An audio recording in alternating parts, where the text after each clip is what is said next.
Ibu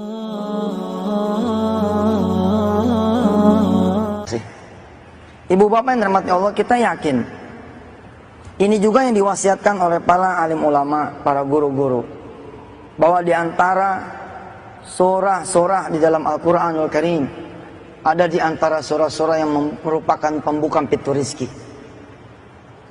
yang kalau kita kemudian baca, maka kita tidak akan fakir selama-lamanya. Tapi sayang beribu sayang, ada yang tahu tapi malas kemudian mendawamkannya. Ada juga yang memang tidak tahu. Malam hari inilah mungkin Allah kasih keredoannya, kita kemudian bisa mengetahui sedikit dari rahasianya. Salah satu riyadhah yang dijalankan oleh saya ketika saya punya hutang dulu, hingga kemudian hutang itu kempes betul. Salah satu riyadhah yang saya lakukan ketika kemudian saya merasa lagi diuji oleh Allah dengan kehinaan. Zaman dulu ibu, zamanan ya, zaman dulu, Masya Allah. Sekarang mah apa? Saya lewat, ditarik sana, tarik sini. Ustadz foto dong, Ustadz minta tanda tangan dong, Ustadz minta nomor handphonenya dong. Dulu mah Masya Allah, saya berdiri di pinggir jalan nggak ada yang negor. Kalau itu masih mending. Ini orang saya lewat, mereka memalingkan muka karena tidak mau berteman dengan saya. Saya lewat, kalau bisa itu pintu ditutup karena tidak mau ke bawah sialnya oleh saya. Zamanan ya, waktu dulu Masya Allah, saya tidak punya harga. Tidak punya harga.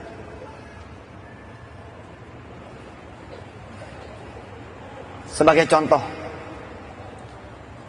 insya Allah saya ngomong seperti ini tahadus bin nikmah, untuk juga mengajarkan kepada para putra kiai. Jangan ngelihat bapak Anda semua adalah seorang kiai lalu menjadikan Anda menjadi mulia. Allah nggak mandang itu. Kalau Allah sudah mau mencabut kemuliaan, bas, Anda lebih jelek daripada anak seorang pencuri. Anda lebih jelek daripada anak seorang rampok, lebih jelek daripada anak seorang pezina. Tapi kalau Allah sudah mau memuliakan, bisa sebaliknya. Anak seorang pezina pun mungkin, karena itu hak Allah lah yang memuliakan dan menghinakan, bisa menjadi mulia, atau sebaliknya bisa menjadi hina. Pada suatu saat saya pulang ke rumah Bu Pak, untuk menunjukkan betapa hebatnya surah ini, betapa fadilahnya Masya Allah, begitu agung, begitu mulia. Saya kebetulan lahir alhamdulillah di rumah kiai, di balai kiai. Nama jalan di sepanjang jalan dari mulai Ketapang Jakarta ya, sampai ke flyover stasiun kota, itu memakai nama jalan buyut saya, Kiai Haji Muhammad Mansur. Kebayangkan, harusnya saya hidupnya mulia, harusnya saya hidupnya enak, harusnya orang menghargai saya. Tapi itulah, saya tidak bersyukur atas nikmat itu. Saya tidak bersyukur atas nikmat itu. Sedangkan Allah sudah mengatakan di dalam firman-Nya, saya bacakan buat Anda semua. Langsung saya buka ini Quran yang dikarang, yang ditulis, yang kemudian dibuat tafsir muyassarnya oleh Dr. Wahbah Zuhaili. Ada di dalam surah yang kita sama-sama hafal, surah Ibrahim. Surah keberapa Ibrahim? Surah keberapa surah Ibrahim? Surah ke-14. Saya melupakan tuh nikmat-nikmat yang Allah berikan kepada saya. Saya hidup bukan seperti putranya kiai. Saya hidup bukan seperti keluarga besar ulama. Salat jarang berjamaah, tidak ada qobliyah ba'diyah. Saya memang tidak melakukan perbuatan-perbuatan dosa yang kira-kira kayak gimana gitu. Tapi hidup saya tidak berbalut sunnah. Yang lain malam Jumatan yasinan, saya malah keluyuran. Alhamdulillah ada beberapa hal lah yang Allah menyuruh saya menutupnya. Sekedar gambaran saja, Ya, ini ada firman Allah di dalam surah Ibrahim surah ke-14. A'udzu billahi minasy syaithanir rajim. Bismillahirrahmanirrahim. Wa idz qala Musa liqaumihi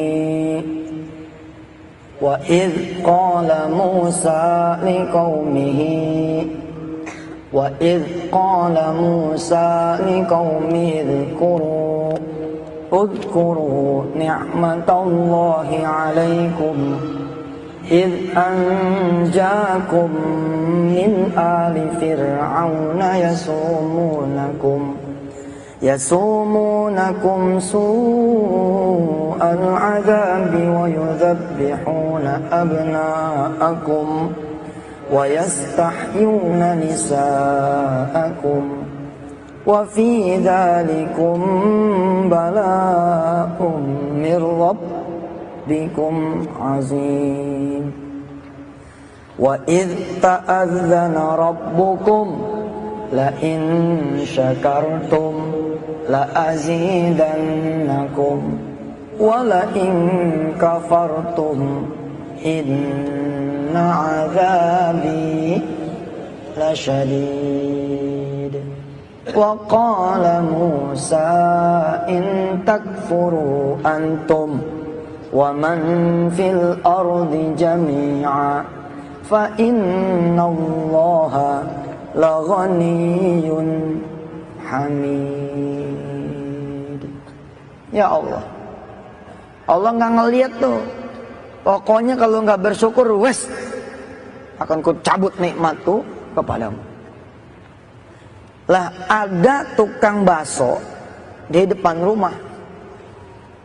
Ini tukang bakso nih. Dari mulai saya lahir, dia udah dagang di depan rumah. Nggak pernah dipungut sewanya. Nggak ada sewa, Pak. Dagang depan rumah, dagang aja gitu. Bukan sekedar belasan tahun, tapi puluhan tahun minimal. Ketika itu umur saya kira-kira 21-22. Saat itu saya menjadi buronan, dicari orang, dimaki-maki, sepatu laras naik ke meja, pistol ditodongkan ke jidat, nggak keruan lah. Sampai kemudian saya lari, tidak ada yang tahu saudara-saudara semua kecuali saya buka mungkin pada malam hari ini. Salah satu tempat pelarian saya Jawa Timur. Tapi saya malah lari cakep, saya lari ke pesantren-pesantren. Mukanya kan muka dianggap sama pesantren. Saya masuk ngadem kurang lebih hampir 2 tahun. Terus menyisir sampai ke Banyuwangi, subhanallah. Yang paling lama saya di Situbondo. Alhamdulillah. Nah waktu itu saya pulang nih, pakai helm, pakai apa? Slayer, pakai jaket double-double dah supaya orang nggak tahu kalau saya pulang. Saya pulang tuh karena saya kangen sama rumah, kangen sama orang tua, kangen sama saudara. Nggak tahan Pak, pulang juga. Begitu sampai depan pintu, buka helm nih, buka selayar, terciumlah aroma si tukang bakso. Kalau kata orang Betawi, ngambreng ke hidung. Seketika saya nengok, kemudian saya bilang sama si tukang bakso, "Bang, pesannya 1 mangkok." Itu ya, saya tidak melupakan tuh wajah beliau tuh. Si tukang bakso langsung nengok ke saya, kemudian matanya seperti mata menyelidik dan berkata kepada saya, "Bayar enggak?"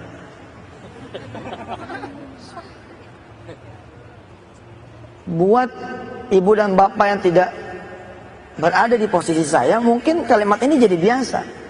Tapi ketika itu, hok gitu, jantung nih berasa banget. Ya Allah, segininya kau udah diambil sama Allah kepercayaan. Sampai tukang bakso yang kalau saya minta pun harusnya nggak ada masalah. Cuman 1 mangkok dan tidak pernah dipungut sewa bertahun-tahun. Tiba-tiba dia khawatir saya nggak bayar. Saking saya dikenal sebagai orang yang punya utang banyak, Pak. Saya ngadu sama ibu saya, lalu ibu saya mewariskan nih apa yang saya wariskan kepada saudara-saudara semua. Jangan peduliin omongan orang. Ada orang kan ngomong begini, si ustadz tuh, amal apa-apa dibawa kepada kekayaan, amal apa-apa dibawa ke duit, amal apa-apa dibawa kepada dunia. Kalau saya mah sederhana saja. Satu, kita tidak haram meminta dunia kepada Allah Azza wa Jalla. Yang tidak boleh kita mengambil dunia dengan cara-cara yang haram. Perhatikan ya kalimatnya. Kita tidak diharamkan meminta dunia kepada Allah Azza wa Jalla. Yang tidak boleh adalah mengambil dunia dengan cara-cara yang haram. Sebagian tahu kunci-kuncinya mencari dunia, sebagian tidak tahu, karena itulah dia kecapean, keletihan, atau mungkin salah jalan. Sebagian ada yang tahu, sehingga kemudian Allah antar apa yang dia butuhkan. Ibu saya, nenek saya, bibi saya, karena barangkali beliau-beliau itu orang istiqomah, nggak punya banyak macam-macamnya dan tauhidnya bagus, mewariskan itu kepada saya. Dan terbukti. Ibu saya nulis tuh dengan tangannya. Kalau pengen Allah nolongin kamu, cegat waktu asar. Jadi waktu asar nih jangan kayak orang-orang dipanggil baru datang. Jangan. Kalau lagi punya masalah sebelum asar datang, kita udah datang duluan. Paham tuh? Ngejegat waktu asar tuh begitu. Kalau lagi punya masalah banyak, cegat waktu subuh. Jangan biarkan itu subuh sama asar ngeduluin kamu. Insya Allah pertolongan Allah itu udah dekat kalau kamu bisa seperti itu. Tadi saya bilang riyadhah ini banyak sekali. Kalau Bapak dan Ibu memperhatikan di layar kaca, saya senantiasa membagi dikit-dikit. Dikit, karena memang tidak semua orang kemudian ala kulli juhdihin, ya, berlari kepada Allah Subhanahu wa taala, enggak bisa. Bisa sih kalau udah kepepet bener. Biasanya kalau udah kepepet bener apa aja dilakonin. Tapi kalau masih standar, ya. Apa yang ditulis oleh ibu saya? Ya Fattahu, Ya Razzaqu, Ya Muhawwilal ahwali, hawwil halana ila ahsanil hal. Hasbunallahu wa ni'mal wakil, ni'mal maula wa ni'man nasir. La haula wa la quwwata illa billahil aliyil azim. Ini diijazahkan langsung oleh ibu saya kepada saya. Saya megang itu kertas sambil bergetar, Pak. Bayangin ya, nasihatnya aja udah subhanallah nih. Ya Fattah, wahai yang maha membuka. Buka semua apa yang menjadi penutup saya ya Allah. Buka apa yang menjadi penutup anak saya ya Rahman. Ya Fattah disebut Asmaul Husna. Ya Fattah. Ya Razzaq, wahai yang maha memberikan rezeki. Ya Muhawwilal ahwal, wahai yang maha mengubah keadaan. Hawwil halana ila ahsanil hal. Ubah keadaan kami ya Allah kepada keadaan yang lebih baik lagi. Tergantung saudara-saudara nanti memakainya. Ketika dipakai sama orang-orang yang punya hutang, tentu keadaan yang lebih baik adalah hutangnya lunas. Kalau dibaca dalam keadaan suami ringan tangan, insya Allah Allah akan ubah suami menjadi penyayang, menjadi penyabar. Kalau dibaca oleh suami yang istrinya mulutnya Masya Allah, bukan cuman aib suami yang dibuka, tapi sak mertuanya dibuka, sak adik kakaknya dibuka, sak gurunya juga dibuka. Ya Muhawwilal ahwal, hawwil halana ila ahsanil hal, termasuk insya Allah akan mengubah keadaan istrinya. Kalau dibaca sama orang tua yang anaknya kemudian bangor, udah lebih derajatnya daripada bandel. Bangor tuh 2 kali bandel.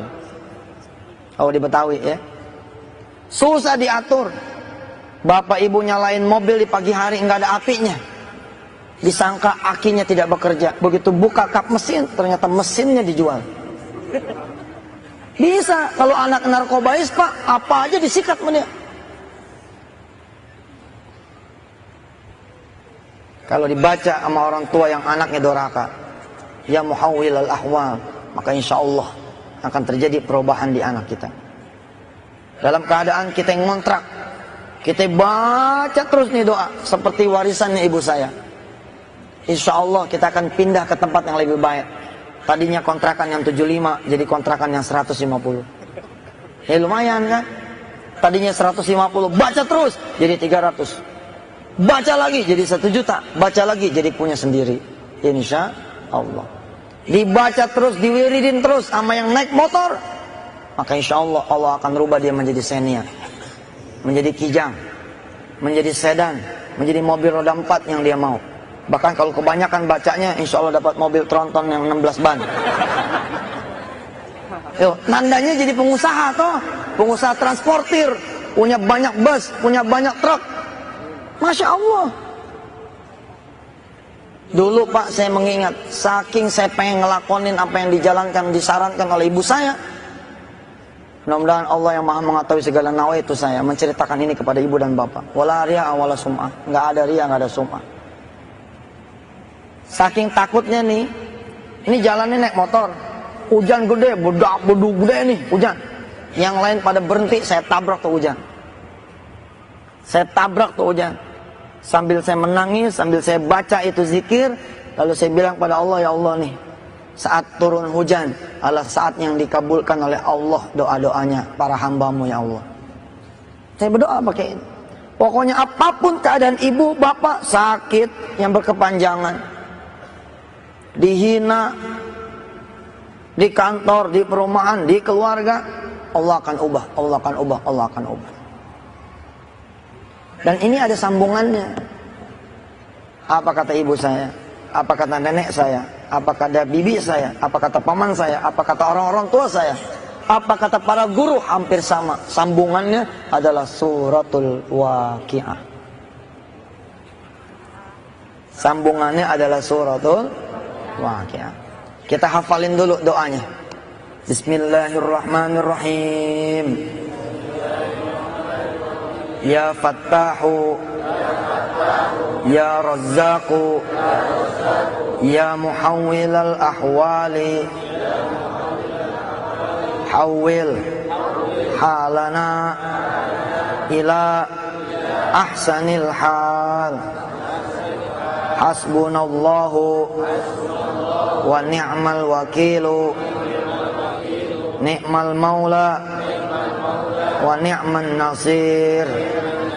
La haula wa la quwwata illa billahil aliyyil azim.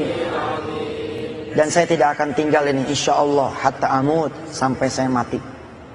Kenapa? Karena satu, saya bilang ini zikir ya, ini Asmaul Husna, ini doa udah Masya Allah. Yang kedua, ini dari ibu saya. Disandingkan derajatnya sama kiai yang paling soleh pun, kayaknya mah derajatnya lebih afdol. Ini ibu saya. Ini ibu. Tentu saja tidak mengurangi derajat para ulim ulama yang menasihati saya. Lah karena ini dari ibu saya pegang betul.